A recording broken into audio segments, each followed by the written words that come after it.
কেমন আছিস? ব্যবসা কেমন চলছে? সবকিছু ঠিকঠাক চলছে রে। তোর কি খবর?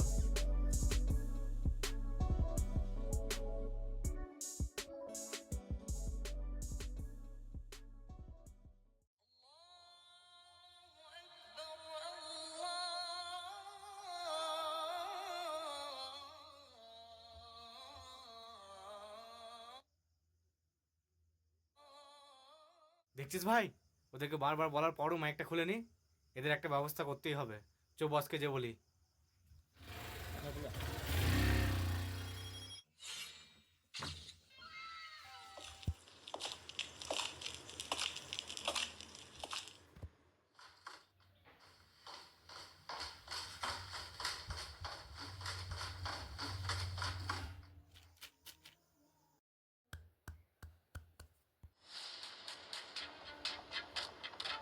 দাদা দাদা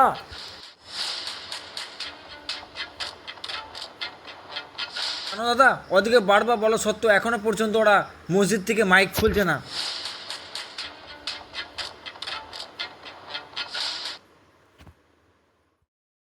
শোন, ওই পাড়ার রহিমকে তুলে যাই।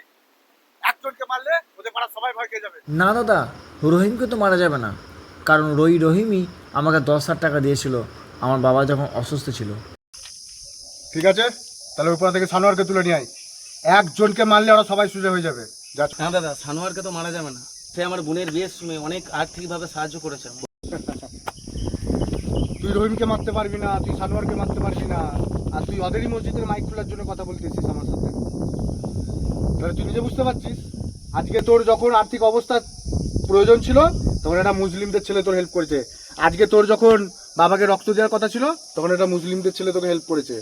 তাই আমরা হিন্দু মুসলিম নিজেরা ভেদাভেদ করেছি, আমাদের মধ্যে কোনো ভেদাভেদ নেই।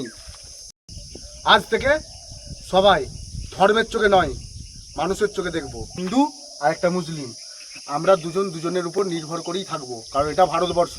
ঠিক আছে, আজ থেকে কোনো হিংসা, কোনো রকম কোনো কিছু হিন্দু মুসলিমের থাকবে না। ঠিক আছে, যা।